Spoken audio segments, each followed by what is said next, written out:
Hello and welcome to Just One More Watch. I'm not quite sure how to put this, and I'm even less sure how I'm going to tell my wife, but I'm in love with a German pilot. Yes, that's right. Perhaps it's because I haven't had the chance to review many Fliegers on the channel that I found this Stowa to be a little bit special. I'm in a privileged position. I get to unpeel the stickers, open the boxes of a fair number of watches each month. But I found the unboxing experience of this one to be a little bit different. It reminded me of the scene from the end of the Raiders of the Lost Ark, when they're opening up the Ark. Yes, just like that. There was a white light emanating from the casket and I prized off the lid and there it was. The Flieger Classic 6498, and my god is this watch a beauty. Let's flip the camera and have a look at it. So then, what religious relic are we about to uncover in this small yellow and white cardboard box? Before I take the lid off, big thank you to Kevin from Stowa for sending me this one in for review. We had a good chat earlier on this year about me reviewing a Stowa on the channel, and I specifically requested this model. It's not the cheapest in the range, it's not the most expensive in the range, but I think it's the one that best encapsulates the brand and in some respects, for me anyway, encapsulates what a Flieger should be about. So let's peel off the lid. And we've got a fairly interesting, modern looking flight style metal case.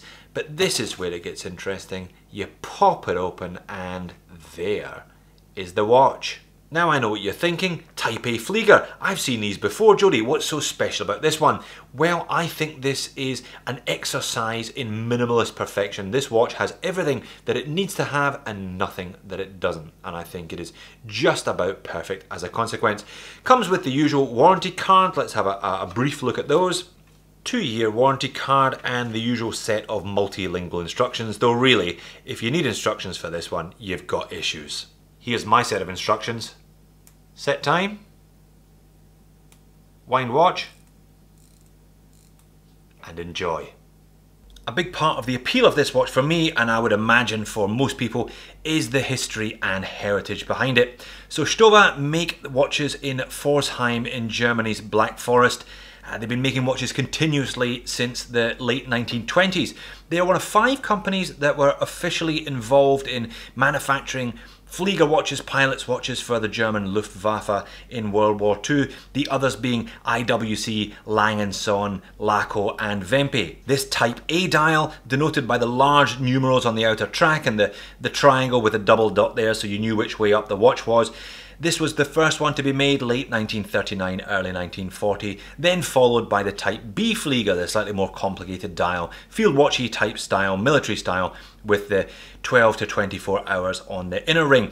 I prefer the original one. It is a little bit older and it's a little bit cleaner to use as a modern everyday watch. And I think that if you were that way inclined, you could wear this one as an everyday watch. It's not gimmicky in any way, I don't think, and it's a great size. 41 millimeters in diameter. Now, I reviewed a Laco Aachen mid last year and I made the mistake of getting the 38. It was just too small.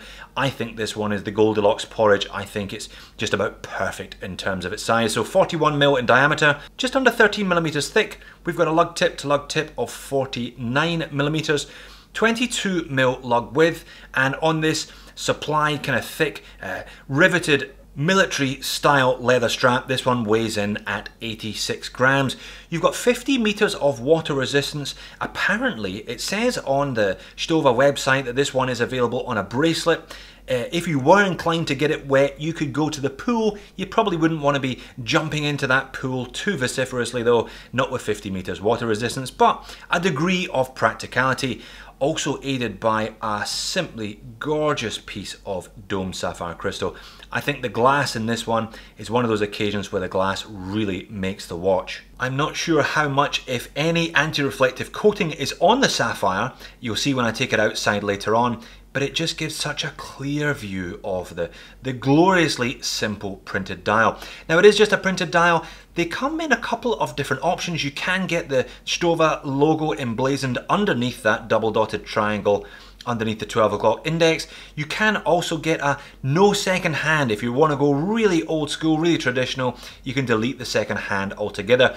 You also don't get the made in Germany underneath the index at 6. You're going to have to look on the back of the watch for that. So all printed there, but fully loomed. Let me pop up the loom shot today. Bit of a surprise with these modern Fliegers, how good the loom is. Loads and loads of printing on the dial. Nice big handset as well, so very usable loom. Bit of a bonus with these watches, that. Now those big angular hands are blued. Now that is blued, not blue. So traditionally thermally blued and just beautiful for it. In fact, the whole watch is just gorgeous. You can really see a lot of effort has gone into this one.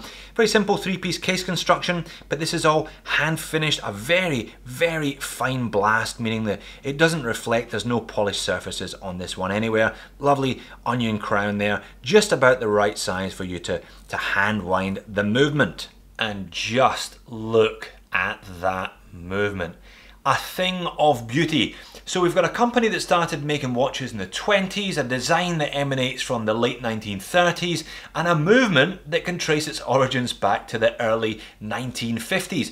This is an ETA Unitas 6498. Now this is a pocket watch movement. It's a big boy, 36 millimeters wide, nearly 5 mil thick. So you can squeeze nicely into a 41mm case, but you're not going to squeeze this into a 34mm, for example. It's just too big. And it's just beautifully decorated on this Stowa. Geneva stripes, blue screws, you can see the rubies there, just gorgeous. Definitely one of the highlights of this watch, and one of the reasons why I picked this model over all of the others. You can get this watch in a slightly smaller size or a slightly larger size with various modern grades of ETAs, but I think having a hand winder really keeps the traditional ethos of the Fliegers. Certainly the size is different. They were 55 mils back in the 40s and 30s. This one's a bit smaller, but just looks stunning with that movement in the back. So 17 joules, roughly a 46-hour power reserve when fully wound. This one has a frequency of 18,000 vibrations per hour, but because of the small second hand, you barely notice the differentiation in ticks per second that you would from a 3 Hz or a 4 Hz movement. And the strap is fairly pleasant as well. 22 mil, nicely bonded on the sides. You've got the rivets at the top, nice stitching throughout. A good length on this one. Stowa since 1927 on the back. Couple of fairly chunky retaining clasps, and you do get a bit of branding. So even if you opt for the watch with no branding at all on the dial, you've got that little reminder on the buckle, just a nice buckle and tang arrangement. Again, all brushed to match the watch. And it's got the serial number like they did on the original Fliegers, serial number stamped in the side of the case, just adding to the kind of provenance and authenticity of this watch. And there is the watch sitting on top of my 7-inch wrist. Doesn't it look fantastic? I think proportionally just about perfect. It is a fairly big leather strap, but again, I think that's in keeping with the style. Super legible, that's rather the point of a Flieger watch, that it can be read quickly and easily, and this one is no different to that. Big numerals, big hands, big indices, everything geared towards being at a glance legible. And as I noted, that piece of glass I think really helps make the watch super clear. You get a great crystal clear image of the dial. And that's it zoomed out. 41 mil, I think, just about spot on. Definitely a kind of commanding wrist presence on this one without being overbearing. No bells and whistles, no flashy trinkets on this. Just a simple, pure Flieger. And that's it in some natural light. As noted, I don't think there's any AR coating on the dial. You can certainly see the clouds reflected in the glass, but still super legible thanks to that big area of the dial and the prominence of the indices, the handset, etc, etc. Wears well. You know, 49mm lug tip to lug tip isn't particularly large. There is a nice bit of curvature in the lugs. It's not a deep watch. There's not a lot of case back, so it sits on the wrist very nicely. I think a highly wearable watch, this one. It would be a shame to keep this as part of a rotation. I think it would make a great left field everyday watch for the history buff. So the moans and niggles section. Clearly I'm a little bit in love with the Stowa Classic Flieger 6498. What am I going to find to complain about today? Not much really. I think it does everything that it sets out to do, this one, and nothing else besides, which is why I like it so much. Haven't mentioned the price yet though, have I? I did say it wasn't the cheapest in the range, it's also not the most expensive. Somewhere in between. This one comes in at around 1,200 euros plus shipping. Now that's about 1,350 US dollars. If I wanted to bring one of these down to Australia, you'd be looking at around 2,000 Aussie dollars. Now on paper, you don't get an awful lot of watch for your money, but sometimes you gotta look beyond the paper.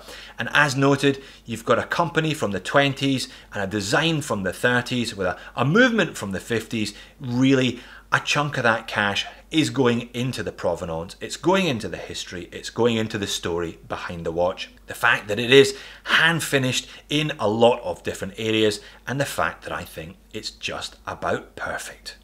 So there you have it, the Stowa Flieger Classic 6498, an absolutely stunning timepiece. I guess they should know how to make Fliegers given the fact that they've been making them since the 1930s. Regardless, this watch is a masterpiece in understatement, an absolutely exquisite looking watch, and I think they got it just right. Not cheap, mind you, but then again, provenance like that doesn't come cheap. You know you're buying a Flieger from one of the 5 companies that have been making them since the 30s. And that, my friends, is priceless. Thanks for watching. See you in the next one.